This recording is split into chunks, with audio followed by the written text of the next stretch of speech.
All this junk mail. Jeez, look at all this paper. Poor trees. What is this? What kind of magazine is this? AARP? Adam Sandler? What's going on? This show is intended for mature audiences only. Viewer discretion is advised. Hello humans, and welcome to another episode of Gen X Gamer. That's right, the video game show that is not hosted by an annoying e-beggar. There are no Patreons, no Super Chats. That's right, we just talk about the games we love and how fun it is to hoard them, and maybe a topic here or there. Now, with that said, let's get ready for the show. On today's episode... Hello humans, and welcome to another episode of Gen X Gamer. Yeah, it was a shocker when I saw this guy. In the front cover of ARP. I thought all they did was, do ads for Intellivision Amico, but no, there's other things in there, and I'm starting to receive this magazine. Right? I'm getting to that Gen X age, right? That ripe old age where you have all the seasoning of life on you, right? And I was just thinking when I received the magazine earlier this week is like, man, a long time has gone by. Time flies fast when you're having fun. And let me tell you guys, I never saw myself playing video games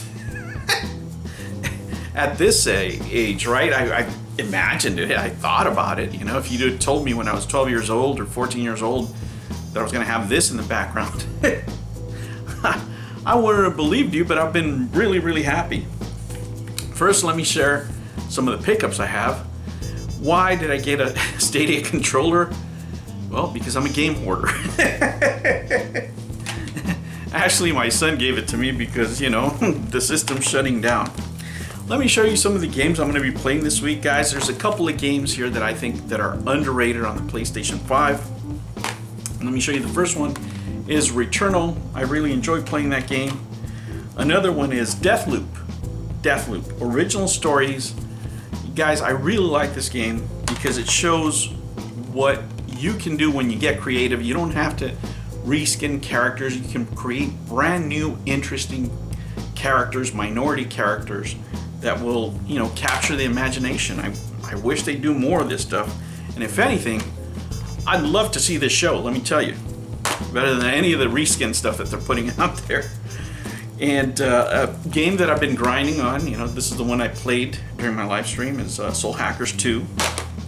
And last but not least, a game that I'm going to be playing here this week is FIFA 23. That's right. I grew up a sports fan, guys, and I love soccer all my life. That's one of the sports that I used to play. And I want to just touch bases with you guys here. Just reflect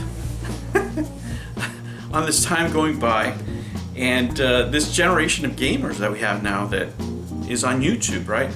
And I'm seeing more and more of them actually in the arcade scene, right? There's also some in the retro scene, but man, let me tell you, when I started looking at those arcade 1-ups, I started jonesing, man. I started jonesing just like anything else, right? That game hoarder gene kicks in, but there's so much stuff here, guys, I would have to give something up in order to fit this in here. And I don't know, there's so many choices out there that, you have the arcade 1-up, right? You have the iArcade, you have the At Games, and I'm really at a loss for which one to choose. If I had the room, I would have at least 4 machines, right? I would have to have a Street Fighter. I need a Mortal Kombat, of course. Then the other two would probably be the Blitz and NBA Jam. Those would be the cabinets that I would love to have, right? I just don't have any room for them whatsoever. No room. Here in the Bay Area, the square footage is at a premium, right? And you get very little of it. So you have to make do with what you have and just use the most efficient use of whatever space you have. So that's something you have to mull and think about. But we'll see. I'm thinking about Black Friday. I want to make a Black Friday video to see the things I'm looking at, because there's some things that I need to move around here, right? And let me tell you this, guys. I wanted to touch bases with you guys because I want to move some stuff around, so I might not make as many videos during this week, and I might just make one because I need to move my computer and I need to move some cables around, some games around. I might have to move one of these around because I want to set up the computer for streaming, because I would like to do, right, to keep within my 5-hour time frame of doing YouTube a week, is to have a Hot Topic Tuesday. So that's right, guys. I want to have a Hot Topic Tuesday, right?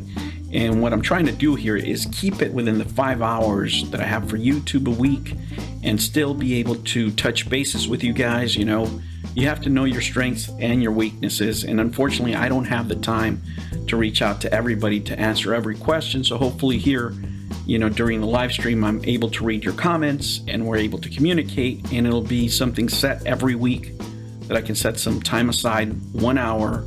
You know, I'm planning to do it on 6 p.m. Pacific, right? That would be 9 p.m. Eastern. And you guys can just stop by and chit chat, you know, and enjoy the topic that I have at hand. What I'm going to talk about this week, among other things, is going to be Cohen's involvement with GameStop, and if GameStop is going to be able to survive this scandal moving forward, right, during this upcoming recession. So there's a couple of things that we can look at there. And of course, after the stream, you know, after I end with the topic, I'll talk to you guys and we can interact. Hopefully that will work out and we'll see how it goes. But because of that, I have to move stuff around the house, in the apartment, and I have to get to work. And let me give you a little sneak peek on the type of subjects I'm going to be talking about. Bed Bath & Beyond exec Gustavo Arnal faced a $1.2 billion stock suit when he plunged from a building, right? And why is this important? How is this related, right, to the video game business? Well, it turns out that this guy's partner was Cohen, right? Cohen, he was famous for the whole GameStop meme stocks, right? And he actually came under fire. He made about $68 million when he just dumped all his stock. So basically, this is a story of pump and dump. But of course, if you're taking, you know, swims in concrete off of buildings, you know that there was something wrong. Guys, just wanted to touch bases with you tonight, tell you what's going to be going on. I'm going to be moving stuff around here, so I'll spend a lot of time doing that. So maybe one video during the weekend, if I can, maybe two, maybe a short subject or what have you. There's a couple of news stories out there that I like to touch on, but hey, who knows? Maybe I can get stuff done earlier. But yeah, I really want to set it up so I can have that stream on Tuesday, guys. It'll be Hot Topic Tuesday here with the Gen X Gamer, and hopefully you can stop by and we'll have some fun. Thank you for joining me. Thank you for stopping by. I really, really want to tell you that I do appreciate all your comments, you subscribing, all the likes, guys. Have a great weekend, and I will catch you on the next one. Take care. New videos every week. Make sure you don't miss out and subscribe.